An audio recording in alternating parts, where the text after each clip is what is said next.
Europe, مشرق وسطیٰ اور ایشیا۔ یہی وجہ ہے کہ یہ علاقہ تاریخی طور پر مختلف بادشاہتوں کے زیر نگیں آتا رہا ہے، اشوریوں اور فارسیوں سے یونانیوں اور رومیوں تک، اور ان سے سلطنت عثمانیہ تک یہ علاقہ مستقل جنگ و جدل کی زد میں رہا ہے۔ صدیوں تک کبھی ایک گریٹ پاور کے ہاتھ میں تو کبھی دوسری گریٹ پاور کے ہاتھ میں۔ یہی وجہ ہے کہ سائنسدانوں کا خیال ہے کہ ڈیرینکوئیو دراصل بیرونی حملہ آوروں سے بچاؤ کے لیے عارضی شیلٹر کے طور پر بنایا گیا شہر تھا، جو جنگ کے دوران مفتوحہ آبادی اور مظلوم لوگوں کے چھپنے کے لیے تعمیر کیا گیا تھا۔ شہر کے اندر سے سائنسدانوں کو ایسے ثبوت بھی ملے ہیں کہ یہ رومیوں کے مظالم سے بچاؤ کے لیے ابتدائی عیسائیوں کے بھی زیر استعمال رہا ہے، اور پھر 8ویں صدی سے 12ویں صدی عیسوی تک بازنطینیوں اور مسلمانوں کے درمیان جنگوں میں یہاں کی لوکل آبادی بھی اسے اپنے بچاؤ کے لیے استعمال کرتی رہی ہے۔ اس بات کے بھی شواہد ملے ہیں کہ یہ شہر 14ویں صدی کے منگول فوجیوں سے بچاؤ کے لیے بھی استعمال ہوتا رہا ہے، اور سلطنت عثمانیہ میں سلطنت کے مخالف کمزور گروپس کے بھی زیر استعمال رہا، مگر ان ثبوتوں سے بس اتنا ہی پتہ چل سکا کہ مذکورہ عرصے میں یہ شہر کب کس کے استعمال میں رہا۔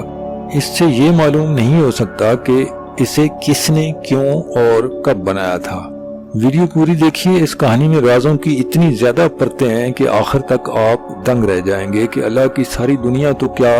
محض زمین پر انسانی تاریخ کے بارے میں ہی ہم آج تک جتنا جان پائے ہیں وہ تو کچھ بھی نہیں ہے۔ تو کچھ سائنسدانوں کا خیال ہے کہ اس شہر کو 1200 قبل مسیح میں ہیتیوں نے بنایا ہوگا، جن کی اس دور میں اس سارے علاقے پر حکومت تھی۔ اس تھیوری کی وجہ اس شہر سے ملنے والے ہیتیوں کے آرٹیفیکٹس بنے، مگر کچھ دوسروں کا خیال ہے کہ ممکن ہے ہیتیوں نے اس کمپلیکس کا 1 یا 2 حصے تو بنائے ہوں، تاہم کمپلیکس کا زیادہ حصہ یقینی طور پر فریجینز نے 8ویں اور 7ویں قبل مسیح کے درمیان تعمیر کیا تھا۔ اس تھیوری کے پیچھے یہ وجہ کار فرما ہے کہ فریجینز اس علاقے میں بسنے والی قدیم قوموں میں سے بہت ہی طاقتور سلطنت ہونے کے ساتھ فن تعمیر اور آرکیٹیکچر کے بھی ماہر مانے جاتے ہیں، جو پتھر کی یادگاریں بنانے اور چٹانیں کاٹ کر فکیڈز بنانے میں مہارت رکھتے تھے۔ تاہم اس سب کے باوجود یہ تھیوریاں محض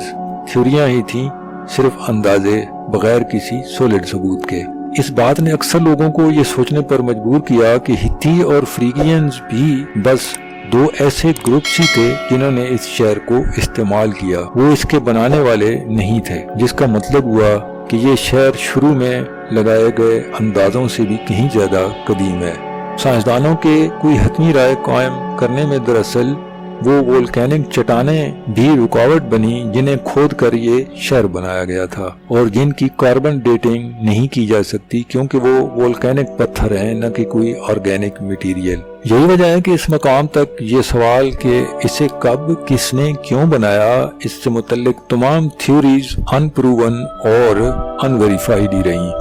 سائنسدان بس ایک چیز پر یقین کے ساتھ متفق ہوئے کہ یہ شہر ہزاروں سال سے جان بچانے کے لیے لوگ شیلٹر کے طور پر استعمال کرتے رہے، کبھی ایک گروپ کے استعمال میں رہا تو کبھی دوسرے گروپ کے، اور ہر گروپ نے اس میں کچھ نہ کچھ اضافہ کیا، یہاں تک کہ ترکی اور یونان کے درمیان جنگ کے بعد یونانین نسل لوگوں کو ڈیپورٹ کر کے اس جگہ کو سرکاری طور پر بند کر دیا گیا۔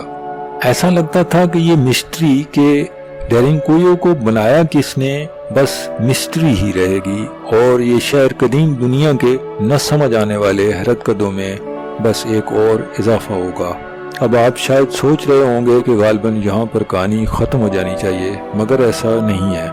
اگلے کچھ عرصے میں اس حیرت کدے کی مسٹری میں مزید حیران کر دینے والا موڑ آتا ہے۔ ڈیرینکوئیو کی دریافت کے بمشکل 1 سال بعد ہی اس سے چند کلومیٹر کے فاصلے پر کیماکلی نام کے گاؤں میں جب ورکرز کیماکلی کی پہاڑی پر کھدائی کر رہے تھے تو انہیں وہاں بھی زیر زمین ٹنلز کی بھول بھلیاں ملتی ہیں۔ جب ان کی مزید کھدائی کی جاتی ہے تو وہاں سے بھی ڈیرینکوئیو کے جیسا ہی کمپلیکس ملتا ہے، جس میں رہائش گاہیں، سٹور رومز، شراب کی بھٹیاں، جانوروں کے باڑے، حتیٰ کہ قبرستان بھی موجود ہے۔ کمپلیکس کے یہ تمام حصے زیر زمین بنی 100 ٹنلز کے ذریعے آپس میں جڑے ہوئے ہیں، جن کے داخلی دروازوں کو اندر کی طرف سے بھاری گول پتھر سے بند کیا جاتا ہے۔ گو کہ کیماکلی کا زیر زمین شہر ڈیرینکوئیو کے جتنا بڑا تو نہیں، تاہم اس کا بے ترتیب کا پھیلاؤ اسے مجموعی طور پہ ڈیرنکویو سے بھی بڑا شہر بنا دیتا ہے۔ جیسا بھی ہو، یہ زیر زمین چھپی ایک اور یادگار تعمیر ہے۔ جب اس کی مزید چھان بین کی گئی تو مزید عجوبہ یہ دریافت ہوا کہ کیماکلی کمپلیکس کی تہہ میں ٹنلز کی ایک ایسی سیریز بھی موجود ہے جو وہاں سے 5 میل دور ڈیرنکویو کمپلیکس سے جا ملتی ہے۔ یعنی نہ صرف یہ کہ کیپاڈوسیا میں 2 زیر زمین شہر موجود ہیں، بلکہ دونوں جڑواں بھائی بھی ہیں جو زیر زمین ٹنلز کے ذریعے فزیکلی بھی ایک دوسرے سے جڑے ہوئے ہیں، اور ممکنہ طور پہ کسی ایک ہی گروپ نے یہ بنائے تھے۔ ان تمام دریافتوں پر ہی اتنے سارے سوالات ابھی تک حل طلب ہی ہوتے ہیں کہ ایک اور نئی دریافت ہو جاتی ہے۔ سال 1972 میں ڈیرنکویو سے 35 میل شمال میں اوزگوناک گاؤں کا ایک کسان اس بات پر پریشان ہوتا ہے کہ وہ جو فصل کو پانی دیتا ہے وہ کھیت میں پھیلنے کی بجائے کہیں زمین کے اندر غائب ہو جاتا ہے۔ وہ اس مسئلے کو چیک کرنے کے لیے کھیت کا تسلی سے سروے کرتا ہے تو اسے زیر زمین چھپا ایک چیمبر ملتا ہے۔ کسان نے چونکہ کچھ ہی سال پہلے ڈیرنکویو اور کیماکلی میں ہوئی دریافتوں کے متعلق سن رکھا تھا، لہذا وہ اس چیمبر کی مزید پڑتال کے لیے لوکل حکام سے رابطہ کرتا ہے، اور پھر حکام کے معائنے پر یہ راز کھلتا ہے کہ یہاں بھی اسی طرح کا 130 فٹ گہرائی تک پھیلا 10 منزلوں پر مشتمل زیر زمین شہر موجود ہے۔ ڈیرنکویو اور کیماکلی ہی کی طرح اوزگوناک شہر میں بھی رہائش گاہیں، سٹوریج رومز، سٹیبلز، شراب کے گودام، وینٹیلیشن سسٹم اور رولنگ سٹونز والے ڈورز موجود ہیں۔ دلچسپ بات یہ ہے کہ اس شہر میں ابتدائی مواصلاتی نظام بھی موجود تھا جس کے ذریعے کسی بھی منزل والے اپنے سے اوپر اور نیچے والی ایک ایک منزل پر بات کر سکتے تھے۔ اس کے علاوہ داخلی دروازوں کے پتھروں میں سوراخ بھی ڈرل کیے گئے تھے تاکہ ان کے ذریعے باہر سے دست اندازی کرنے والوں پر گرم تیل ڈالا جا سکے۔ وہ کہ اوزگوناک کا شہر پہلے والے شہروں سے سائز میں چھوٹا ہے، تاہم اس کی دریافت سے کئی سارے مزید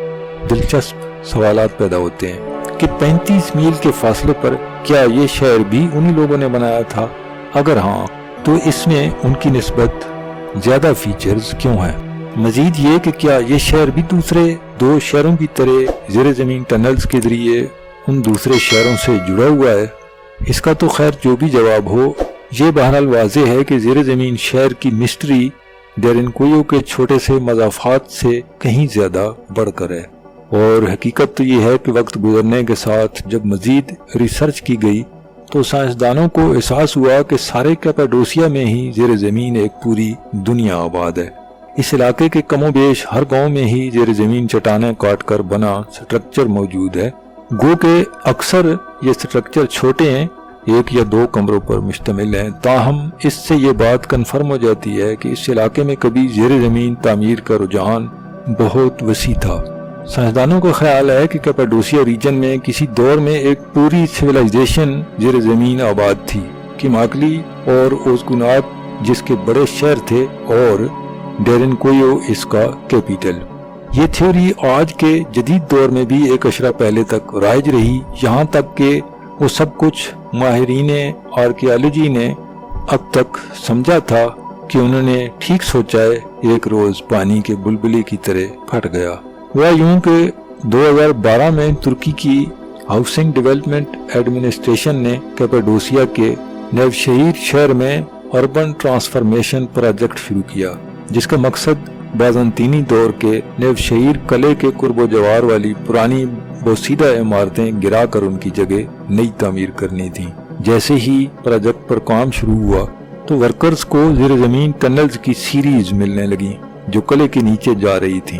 کیپاڈوسیا ریجن میں آخری زیر زمین شہر دریافت ہوئے اب تک 40 سال گزر چکے تھے، لہذا ورکرز کو شک ہوا کہ نہیں، یہ وہ چیز نہیں ہو سکتی جس کا ہمیں گمان ہو رہا ہے، مگر کچھ مزید معائنے پر ایک بار پھر یہ بھی وہی چیز ثابت ہوئی اور ایک بہت بڑا سٹی کمپلیکس نکل آیا۔ اس نئے شہر میں بھی ڈیرنکویو، کیماکلی اور اوزگوناک کے جیسی ہی خصوصیات شامل تھیں، جن میں کمرے، سٹیبلز، شراب خانے، پانی، وینٹیلیشن سسٹم اور بھاری پتھروں کے دروازے شامل ہیں۔ پھر یوں ہوا کہ جب نیوشہیر یونیورسٹی کے جیولوجسٹس نے زیر زمین بھول بلیوں کا نقشہ بنانے کے لیے سیزمک ٹوموگرافی اور جیو فزیکل ریزسٹیوٹی ٹیکنالوجی کا استعمال کیا تو جیسے ان کے تو ہوش اڑ گئے، اور یہ راز کھلا کہ یہ نیا شہر تو ناقابل یقین حد تک 5 ملین سکوائر فٹ پر بنا زیر زمین 370 فٹ نیچے تک پھیلا ہوا ہے، جس کا مطلب ہوا کہ نیوشہیر والا زیر زمین شہر تو ڈیرنکویو سے بھی کہیں بڑا ہے، سائنسدانوں کے خیال میں 30 گنا بڑا۔ دوسرے الفاظ میں جس نے بھی کیپاڈوسیا کے زیر زمین شہر تعمیر کیے ان کا کام اس سے کہیں زیادہ ایکسٹینسو تھا جتنا شروع میں خیال کیا جاتا تھا، اور یہ کہ ڈیرنکویو ان کی شاندار تعمیر کا واحد عجائب خانہ نہیں تھا۔ اس سے پہلے کہ نیوشہیر پر مزید کھوج کی جاتی ایک اور عجوبہ ہو گیا جو پہلے سے بھی امیزنگ تھا، جس نے کیپاڈوسیا کے زیر زمین شہروں بارے اب تک کے تمام تصورات کو ہی بدل ڈالا۔ ڈیرنکویو سے 500 میل دور کیپاڈوسیا ریجن سے بالکل ہی الگ تھلگ جنوبی ترکی میں تاریخی شہر میڈیت ہے، جہاں 2020 میں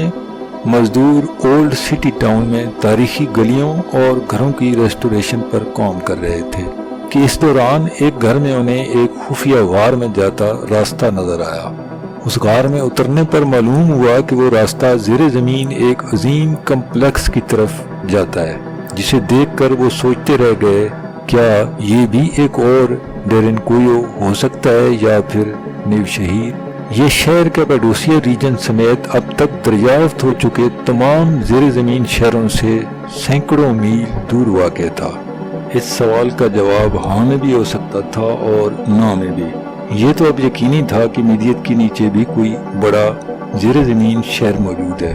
جب اس کی پڑتال شروع ہوئی تو ریسرچرز کو جلد ہی ادراک ہو گیا کہ زیر زمین کا یہ شہر نہ صرف ڈیرنکویو سے کہیں زیادہ بڑا ثابت ہوگا بلکہ اس کے سامنے تو نیوشہیر میں ملا شہر بھی بونا لگے گا۔ انہیں یقین ہو چلا تھا جیسے نیوشہیر ڈیرنکویو سے 30 گنا بڑا ثابت ہوا تھا، میڈیت اس سے بھی 300 گنا بڑا ثابت ہوگا۔ اس بات نے ریسرچرز کو ترکی کے زیر زمین شہروں کے بارے میں اپنے تصورات بارے بالکل نئے سرے سے سوچنے پر مجبور کر دیا کہ اگر کبھی ماضی میں کوئی زیر زمین تہذیب آباد تھی تو یہ صرف کیپاڈوسیا میں نہیں بلکہ سینکڑوں میل دور میڈیت تک پھیلی ہوئی تھی، جس میں زیر زمین شہروں کا نیٹ ورک پورے ملک میں بچھا ہوا تھا اور شاید ملک سے باہر تک بھی۔ مگر آخر یہ ناقابل تصور نیٹ ورک بنایا کس نے، کب اور کیوں تھا؟ کچھ لوگوں کا خیال ہے کہ اس کا جواب حال ہی میں مل چکا ہے۔ جب 1963 میں کیپاڈوسیا میں ڈیرنکویو دریافت ہوا تھا، جنوبی ترکی میں ایک سروے کے دوران ریسرچرز کو ایک غیر معمولی سائٹ ملی تھی جو میڈیت سے کچھ زیادہ دور نہیں تھی، جہاں 60 سال کے بعد یہ نیا شہر دریافت ہونا تھا۔ اسے گوبیکلی ٹیپی یا بیلی ہل بھی کہا جاتا ہے۔ اس پہاڑی کے ٹاپ پر ریسرچرز کو ہر طرف پھیلے لائف سٹون کی ٹوٹی سلیبز بکھری ملی تھی۔ تاہم اس وقت ریسرچرز کو متجسس ضرور تھے کہ شاید یہ جگہ کسی قدیم قبرستان سے کچھ زیادہ بھی ہو سکتی ہے، تاہم انہوں نے بس اتنا ہی نوٹ کیا اور آگے نکل گئے۔ یہاں تک کہ 1994 میں کلاس نام کا ایک جرمن آرکیالوجسٹ اس علاقے میں موجود سائٹس کا سروے کرتے اس مقام پر پہنچا۔ اس کے پیش رواؤں کی طرح کلاس نے صرف ایک نوٹ لکھنے پر ہی اکتفا نہیں کیا بلکہ اس سے فوراً ہی یقین ہو گیا کہ اس جگہ کچھ نہ کچھ ضرور اسپیشل ہو سکتا ہے۔ کلاس کے مطابق محض قدیم قبرستان سے بہت آگے یہ جگہ واضح طور پہ سٹون ایج کی بہت بڑی سائٹ تھی۔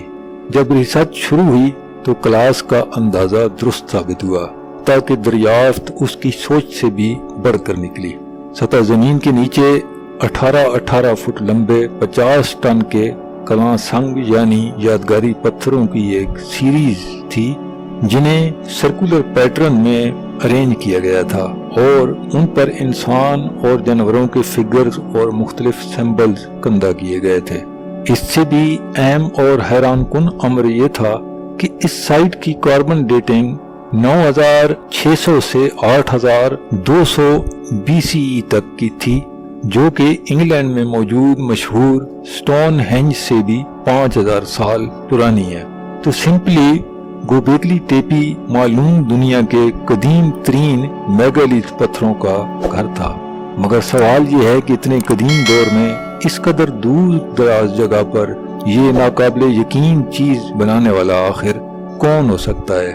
آخر وہ کون لوگ تھے جنہوں نے 50 ٹن کے یہ پتھر اٹھائے، تراشے اور ان پر اتنی تفصیلی کندہ کاری بھی کی؟ جیسا کہ کلاس نے کہا کہ ہم یہاں پر رائٹنگ کی انوینشن یعنی فن تحریر کی ایجاد سے بھی 6000 سال پیچھے ہیں۔ جیسے جیسے تحقیق آگے بڑھی، مسٹری بھی اور زیادہ گہری ہوتی گئی۔ مزید کھدائی پر 2014 میں ریسرچرز کو راؤنڈ دی ایئر سیٹلمنٹ یعنی اس دور میں یہاں موجود لوگوں کی مستقل رہائش گاہ کے ثبوت ملے، جس سے ثابت ہو گیا کہ گوبیکلی تیپی کے بنانے والے نہ تو کوئی خانہ بدوش شکاری تھے اور نہ وہ یہاں محض عارضی پڑاؤ کے لیے ٹھہرے تھے جنہوں نے ہوا میں ہی یہاں پر یہ مونومنٹ کھڑا کر دیا تھا جیسا کہ عام تصور پایا جا رہا تھا، بلکہ وہ لوگ ایک اسٹیبلشڈ سویلائزیشن تھے، آج تک کی ڈسکورڈ تمام تاریخ سے قدیم ترین سویلائزیشن۔ مگر سائنسدان حیران تھے کہ آخر یہ سویلائزیشن کون سے لوگوں کی تھی اور ان لوگوں کا ذکر ہماری تاریخ کی کتابوں میں پہلے کیوں نہیں ملتا۔ اس پر بھی آج تک ریسرچ جاری ہے، تاہم یہ سائٹ اتنی ڈیلیکیٹ ہے کہ بمشکل اب تک اس کی 5% ہی کھدائی ہو پائی ہے۔ جیسے جیسے آنے والے سالوں میں مزید انکور ہوتا ہے سائٹ کے بارے میں کیا کچھ سامنے آتا ہے اور مذکورہ سویلائزیشن کے متعلق جس نے اسے بنایا کیا کچھ ڈسکور ہوتا ہے، یہ وقت بتائے گا۔ کچھ لوگوں کا سوال ہے کہ ان لوگوں نے اسے آخر بنایا ہی کیوں تھا؟ آخر اتنے قدیم ترین دور میں اتنی بڑی عمارت کھڑی کرنے کے لیے اتنی زیادہ محنت وہ لوگ کریں گے ہی کیوں؟ اس کیوں کا جواب ہمارے انسانی ترقی کے بارے تصورات پر گہرے نقوش چھوڑ سکتا ہے۔ کچھ ریسرچرز کا خیال ہے کہ گوبیکلی تیپی دنیا کی سب سے پہلی عبادت گاہ بھی ثابت ہو سکتی ہے۔ کلاس خود بھی اسے انسان کی بنائی پہلی ہولی پلیس کہتا ہے کہ یہ ایک پہاڑی پر بنایا گرجا گھر ہے، جبکہ کچھ لوگوں کا گمان ہے کہ یہ سیریس سٹار سے الائنڈ دنیا کی پہلی آسٹرونامیکل آبزرویٹری بھی ہو سکتی ہے۔ دونوں صورتوں میں انسانی تاریخ کے بارے ہمارے تصورات پر اس کے اثرات بلا شبہ گہرے ہوں گے۔ اس کے بعد آتا ہے 2017 جب دو سائنسدانوں نے ایک مختلف تھیوری پیش کی جو کہ پہلے جوابات سے کہیں زیادہ سگنیفیکنٹ ہے۔ کیمیکل انجینئر مارٹن اور ڈیمیٹریوس نے گوبیکلی تیپی کے مشہور ولچر سٹون کا تجزیہ شروع کیا، جس پر بہت ہی پیچیدہ طریقے سے مختلف جانوروں کی مورتیاں، فگرز اور ڈیزائنز کندہ کیے گئے تھے جنہوں نے سائنسدانوں کو پزل کر رکھا تھا۔ مارٹن کے الفاظ میں ان دونوں انجینئرز کا خیال ہے کہ ولچر سٹون پر کوئی خاص قسم کی معلومات انکوڈ کی گئی ہیں۔ ان کے تجزیے کے مکمل ہونے پر ان کا ماننا تھا کہ وہ سمجھ گئے ہیں کہ یہ انفارمیشن کیا ہے۔ انہوں نے بتایا کہ پلر پر کندہ جانور دراصل قدیم دور کے آسٹرونامیکل بروج کو ظاہر کرتے ہیں، سکارپین سکارپیو کو، بطخ مار فگر لیبرا کو، بھیڑیا لوپس کو اور اسی طرح باقی کے بھی، اور ان سب کو سینٹر میں موجود سورج کے گرد سرکولر شیپ میں ارینج کیا گیا ہے۔ ان دونوں کا ماننا ہے کہ ولچر سٹون انسانی تاریخ میں رونما ہونے والے کسی بہت بڑے واقعے کی تاریخ کا ذکر کرتا ہے، مگر یہ کون سا واقعہ ہو سکتا ہے؟ دونوں انجینئرز کا ماننا ہے کہ ولچر سٹون اس کا بھی جواب دیتا ہے۔ وہ بتاتے ہیں کہ پلر کے ٹاپ پر موجود سکوائر سمبل سے نیچے آتی عجیب سی لائنیں دمدار تارے کی زمین کی طرف گرتے ٹکڑوں کی نمائندگی کرتی ہیں، جبکہ باٹم رائٹ کارنر میں موجود سر کٹا انسان ان ٹکڑوں سے زمین پر پھیلی تباہی اور جانی نقصان کی نمائندگی کرتا ہے۔ انہوں نے میڈیٹرینین آرکیالوجی اور آرکیومیٹری جرنل میں لکھے اپنے تحقیقی آرٹیکل میں تجویز کیا کہ ولچر سٹون دراصل اسی تباہ کن واقعے کی یادگار تھا جو غالباً آئس ایج کے خاتمے کے بعد کی تاریخ کا سب سے بدترین سانحہ تھا۔ ان کا یہ نتیجہ درست ہے، اس بارے انہیں دستیاب سب سے دلچسپ اور اہم ثبوت ان کی اس قدیم نقش و نگار کی تشریح نہیں بلکہ وہ نتیجہ ہے جو اس بات کا تعین کرتے سامنے آیا کہ یہ واقعہ دراصل پیش کب آیا تھا، کہ اگر تو یہ نقش و نگار ان بروج کی الائنمنٹ کے مطابق کسی خاص تاریخ کا تعین کرتے ہیں تو وہ کون سی تاریخ ہو سکتی ہے۔ کمپیوٹر سافٹ ویئر کا استعمال کرتے ہوئے دونوں انجینئرز نے ماضی کی ایسی 3 تاریخوں کا تعین کیا جن کے حساب سے ان بروج کو ولچر سٹون پر نقش کیا گیا تھا۔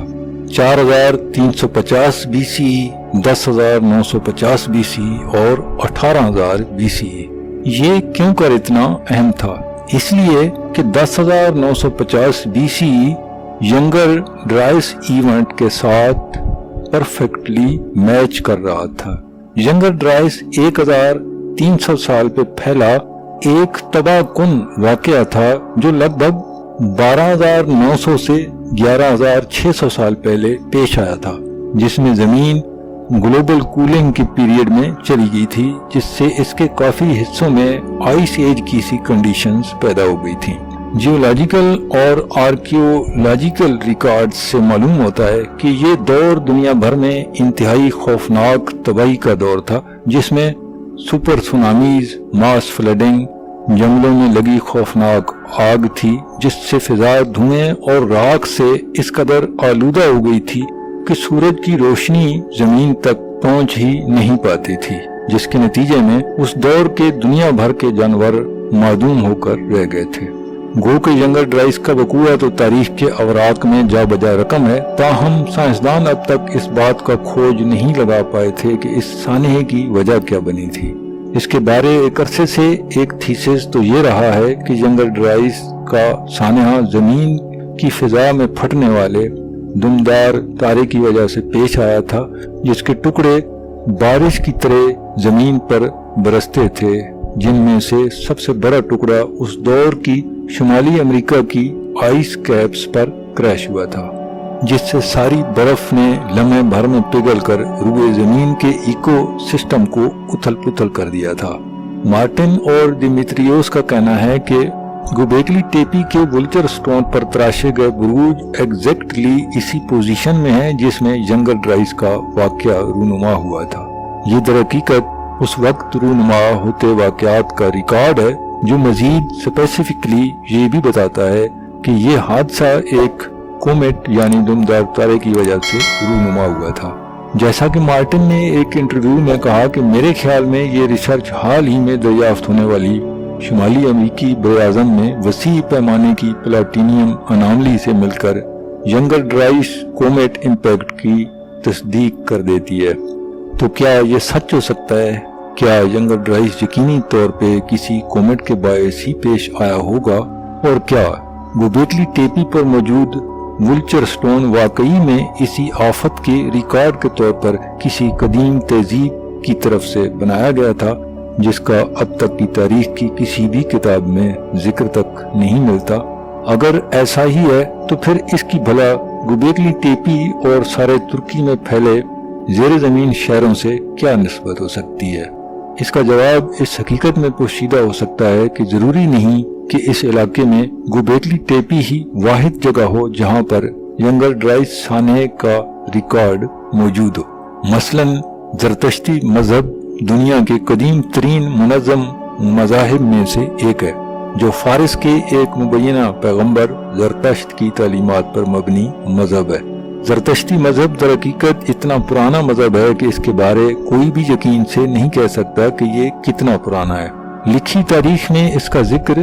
6 سینچری بی سی ای میں ملتا ہے، تاہم یہ بات لگ بھگ سبھی مانتے ہیں کہ اس کے آثار کم از کم 2000 سال قبل مسیح تک ملتے ہیں۔ اس دور میں بھی یہ مذہب یقیناً زبانی روایت پہ بیس کرتا تھا جو کہ اس سے بھی پرانی تھی۔ خیر، یہ مذہب جتنا بھی پرانا ہو، اس بات پر تاریخ دانوں اور سائنسدانوں کا اجماع ہے کہ زرتشت وہ پہلا شخص تھا جس نے جنت، جہنم، موت کے بعد جزا و سزا، مسیحیت، فرشتوں، شیطانوں، ڈوئلسٹک کاسمولوجی یعنی مشترک دوامی کائناتی عمل اور رد عمل میں قدرت کی فعال تر قوت یا اصول اور گڈ اینڈ ایول کے تصورات پیش کیے تھے، یعنی اچھائی برائی کے تصورات۔ اور یہ تو سامنے کی بات ہے کہ زرتشت والے بہت سے تصورات دراصل معلوم الہامی مذاہب جیسے اسلام، عیسائیت، یہودیت میں بھی ہو بہو وہی ہے، اور کئی سارے ہندوازم اور یونانی فلسفے میں بھی،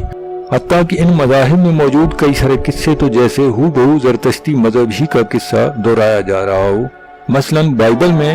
نوح علیہ السلام کی کشتی کی کہانی جو زرتشت مذہب میں ییما کی کہانی کی کاپی معلوم ہوتی ہے۔ وینڈی ڈیڈ میں جو زرتشتی مذہب کا بنیادی ٹیکسٹ ہے، ییما نام کے ایک آدمی کو آنے والی ایک عظیم تباہی کے بارے وارننگ دی جاتی ہے جو کہ انسانوں اور جانوروں سمیت روئے زمین کے تمام جانداروں کو تباہ کر دے گا۔ دونوں قصوں میں بس یہ فرق ہے کہ بائبل میں نوح علیہ السلام کے قصے میں کشتی اور سیلاب کا ذکر ہے، جبکہ ییما کے قصے میں ڈیپ فریز کی آفت کا ذکر، جس کا ٹیکسٹ کچھ اس طرح ہے: او ییما، پاک زمین کی جانب ایک ایول قسم کا شدید تباہ کن ونٹر آنے والا ہے، اور یہ ایول ایسا ہوگا جس میں ہر طرف موٹی برف کی پرتوں کی پرتیں برس رہی ہوں گی۔ اس میں ییما کو کشتی بنانے کی بجائے ملٹی لیولز یعنی کئی منزلہ زیر زمین آبادیاں بنانے کا حکم دیا جاتا ہے، یعنی ایسے خود انحصار شہر جن میں پانی، پودے وغیرہ بھی موجود ہوں، اور ان میں 2000 انسانی جوڑوں اور ہر قسم کے جانوروں کو آباد کرنے کو کہا جاتا ہے۔ جیسا کہ نوح علیہ السلام کو کشتی میں رہنا تھا، ویسے ہی یہاں پر ییما کو اپنے ماننے والوں کے ساتھ ان زیر زمین شہروں میں رہ کر منجمد کر دینے والے برفانی دور کے انتظار کا حکم ملتا ہے جو روئے زمین پر سے ہر قسمی جاندار کا نام و نشان تک مٹا ڈالے گا۔ کہانی کے اختتام پر مذکورہ تباہ کن برفانی طوفان سے محفوظ رہتے ہوئے ییما کے لوگ کئی جنریشنز کے بعد جا کر ان زیر زمین شہروں سے باہر آتے ہیں اور زمین کو دوبارہ سے آباد کرتے ہیں۔ یہاں پر یہ سوال پیدا ہوتا ہے کہ کیا ایسا نہیں لگتا کہ یہ وہی لوگ تو تھے جو ینگر ڈرائس کی 1300 سال کی ڈیپ فریز تباہی سے بچنے کے لیے ان زیر زمین شہروں میں رہ رہے تھے؟ اگر آپ ویڈیو میں مذکور تمام شواہد کو ملا کر دیکھیں تو یقیناً یہی تصویر بنتی ہے۔ زرتشت بنیادی طور پہ تو ایرانی مذہب ہے، تاہم ظاہر سی بات ہے کہ ایران اور ترکی کے بارڈر ملے ہوئے ہیں، چونکہ قدیم مذاہب کے ٹیکسٹ یقیناً ہزاروں سال سے چلی آتی اورل ٹریڈیشن یعنی زبانی روایات سے لے کر تحریر میں لائے گئے تھے جو کہ بہت قدیم تھیں، تو بہت ممکن ہے کہ ان میں ترکش اور ایرانی دونوں روایات اور قصے موجود ہوں، یہاں تک کہ ترکی سے ایران تک اس دور میں ایک ہی سویلائزیشن آباد ہو۔ تو کیا یہ ممکن ہے کہ ترکی میں زیر زمین ملنے والے یہ شہر دراصل ینگر ڈرائس کے شدید ترین موسمی حالات سے بچنے کے لیے شیلٹر کے طور پہ بنائے گئے ہوں، جیسا کہ زرتشتی مذہب کی کتاب وینڈی ڈیڈ میں لکھا ہے؟ اگر ایسا ہی ہے، اور شواہد سے تو ایسا ہی لگتا ہے، تو بہت ممکن ہے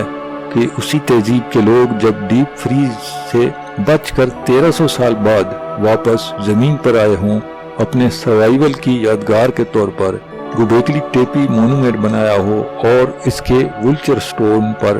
آسٹرونامیکل الائنمنٹ کندہ کر کے اس واقعے کے وقوع پذیر ہونے کی ایگزیکٹ ڈیٹ تک ریکارڈ کی ہو، تو خود سوچئے کہ اس کا کیا مطلب بنتا ہے۔ یعنی کہ ایک ایڈوانسڈ اینشینٹ سویلائزیشن کے موجود ہونے کا ثبوت ینگر ڈرائس کے واقعے سے بھی پہلے جو یہاں آباد تھی 12,000 سال پہلے ہماری تاریخ کی کتابوں میں ریکارڈ کی گئی کسی بھی سویلائزیشن سے کہیں زیادہ قدیم تہذیب۔ تو یہ کہنے میں کوئی مبالغہ نہ ہوگا کہ یہ دریافت تو انسانی تہذیبوں سے متعلق سائنس کی دنیا کے اب تک کے سارے کانسیپٹس کو ہی الٹ کر رکھ دے گی اور انسانی تہذیب کے بارے ہمارے تصورات کو بالکل ہی بدل ڈالے گی کہ ہم کہاں سے آئے اور کیسے ہم نے ترقی کی۔ غالباً ابھی بھی اس خفیہ تاریخ کے کئی راز ترکی میں زیر زمین دفن ہیں کہ ایک روز کوئی کسان کھیتی باڑی کرتے یا کوئی مزدور رینوویشن کرتے حادثاتی طور پہ کوئی نیا راز دریافت کر لے جو ہمارے تاریخ کے بارے آج تک کے ان نئی دریافتوں سے ہوئے علم میں اضافے کو بھی کسی اور طرح سے بدل ڈالے۔ امید ہے یہ ویڈیو آپ کے لیے دلچسپی کا باعث رہی ہوگی۔ اگر ویڈیو پسند آئی ہو تو لائک کریں اور دوستوں کے ساتھ بھی زیادہ سے زیادہ شیئر کریں۔ مزید ایسی ہی دلچسپ معلومات پر مبنی ویڈیوز دیکھنے کے لیے چینل سبسکرائب کر لیں۔ نیکسٹ ویڈیو تک اللہ حافظ۔